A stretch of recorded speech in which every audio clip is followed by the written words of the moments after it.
नमस्कार दोस्तों। पिछले वीडियो मैंने आपको बताया था कि how to calculation of risk and quantity. आज के वीडियो में आपको बताऊंगा कि सेटिंग ऑफ टारगेट आपने कैसे लगाना। आपने कोई ट्रेड लिया, क्वांटिटी आपने बाई कर ली, स्टॉप लॉस आपने लगा लिया। अब टारगेट आप क्या सेट करोगे। कई बार क्या होता है कि मार्केट ऊपर जाती फिर अचानक डाउन हो के अपना स्टॉप लॉस हिट हो जाता है और हमें स्टॉक को होल्ड करने का कोई भी फ़ायदा नहीं होता है। इसलिए setting of target is very important. तो पहले आपने कहा जितने भी क्वांटिटी खरीदी है, divide your quantity of purchase stocks into two halfs, दो भागों में भाग कर लेना। अगर 100 क्वांटिटी 50-50, 10 क्वांटिटी तो 5-5 से डिवाइड कर लेना। ठीक है। तो सेट फास्ट जो हम टारगेट बोलेंगे उसको मेन टारगेट बोलेंगे, और जो सेकंड हाफ क्वांटिटी पे लगाएंगे उसको ट्रेलिंग टारगेट बोलेंगे। ठीक है। तो मेन टारगेट कैसे कैलकुलेशन किया जाता है, ये बहुत इंपॉर्टेंट है। आप डायरी या कॉपी और अपना पेन लेके बैठिए कि मेन टारगेट कैलकुलेशन आपने कैसे लगाना है। तो पहले आपने कैलकुलेट डिफ मतलब डिफरेंस। तो डिफरेंस इक्वल टू क्या होगा, buying price minus stop loss. ठीक है। तो आपका डिफरेंस निकल जाएगा। अब डिफरेंस परसेंटेज निकालना आपने। डिफरेंस परसेंटेज निकालने के लिए क्या करना, difference divided by buying price into 100 कर लेना। ठीक है। तो आपका आएगा डिफरेंस परसेंटेज। अगर आपका डिफरेंस परसेंटेज लेस देन 3 है, 3 से नीचे, तो आपने टारगेट लगाना 1:2। 1:2 टारगेट का मतलब होता है बाइंग प्राइस जो था वो प्लस डिफरेंस 2 बार ऐड करना उसके साथ। ठीक है। अगर डिफरेंस परसेंटेज ग्रेटर देन 3 है बट लेस देन 3.5 है, तो आपका टारगेट होगा 1:1.5, मतलब 1.5 गुना होगा। ठीक है। तो 1.5 गुना का मतलब क्या होता है, बाइंग प्राइस प्लस डिफरेंस का आधा डिफरेंस। ठीक है।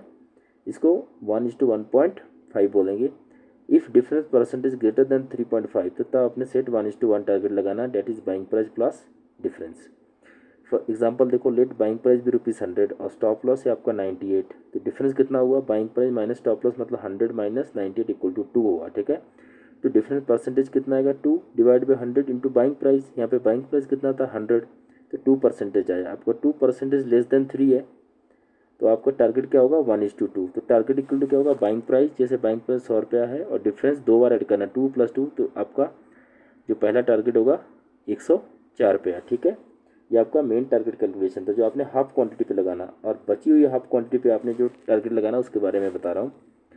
तो ये अपनी सेकेंड हाफ क्वांटिटी पे आपने लगाना है। तो पहले आपने क्या करना है, आपने स्टॉप लॉस लगा दिया और टारगेट अपने बहुत ही बड़ा टारगेट लगाना, 3, 4, 5 टाइम्स ऊपर जाके टारगेट लगा देना। ठीक है। एज फर्स्ट टारगेट अचीव्ड, जैसे पहला टारगेट हाफ क्वांटिटी 1:1 आ गया, तो जो आपने स्टॉप लॉस लगा रखा था वो आपने बढ़ा के आपका बाइंग प्राइस का आपने स्टॉप लॉस लगा देना है। ठीक है। अब आपने जो फिर क्या आपने करना है, when red candle close below 40 SMA। अब आपका जिस दिन रेड कैंडल 15 SMA के नीचे क्लोज होगी, ठीक है, तो उसके थोड़ा सा नीचे आपने अपना कंप्लीट क्वांटिटी एग्जिट कर जानी है। ठीक है। उदाहरण के तौर पे आप देखिए, ये एक मोरपेन लैब का स्टॉक है और यहाँ आप देखिए डेली कैंडल लगा रखी है। ठीक है। तो चलो मैं आपको बताता हूँ। फॉर एग्जांपल आपने इस ग्रीन कैंडल के ऊपर आपने बाई किया है। ठीक है। तो इसका आपने स्टॉप लॉस क्या होगा, इस ग्रीन कैंडल और इस रेड में लोअर लो इस ग्रीन कैंडल का ही है, तो 35.6, हमने थोड़ा सा नीचे 35.55 पैसा आपने स्टॉप लॉस लगाना। ठीक है। जैसे आपका 1:1 टारगेट अचीव हो जाएगा, तो आपका यहाँ बाइंग प्राइस कितना था, इस ग्रीन कैंडल का हाई है आपका 38.8 पैसा, तो आपने 38.85 आपका बाइंग प्राइस था, तो आपने स्टॉप लॉस बढ़ा के बाइंग प्राइस कर देना। ठीक है। फिर आपने ट्रेल करते जाना। फिर देखिए ये वाली कैंडल पे 15, यहाँ जो ब्लू लाइन है 15 SMA है और ग्रीन लाइन 45 SMA है, तो ये रेड कैंडल बन गई देखिए 15 SMA के नीचे, तो इसका लोअर प्राइस कितना है 42। इसका आपने थोड़ा सा नीचे स्टॉप लॉस लगा देना अगले दिन, तो आपने 41.95 का स्टॉप लॉस लगाना। वो अगले दिन ट्रिगर नहीं हुआ, ग्रीन कैंडल बनी, छोड़ दो, अगले दिन फिर देखो रेड कैंडल बनी, तो फिर आपने इस रेड कैंडल के नीचे स्टॉप लॉस लगाना है। लो कितना 42.7, तो आपने 42.65 का स्टॉप लॉस नहीं हिट हुआ। फिर इस ग्रीन कैंडल के नीचे 43.5 है, तो 43.45 स्टॉप लॉस नहीं हिट हुआ, ऐसे चलते जाना। इस कैंडल के नीचे आपने स्टॉप लॉस नहीं लगाना है, क्योंकि ये आप देखिए क्लोज आपकी लगभग ऊपर ही हुई है। ठीक है। नीचे इसकी बॉडी नहीं आई है, इसकी अगर बॉडी नीचे आएगी तभी हम इसको नीचे मानेंगे। तो ऐसे आप ट्रेल करते चले जाओ।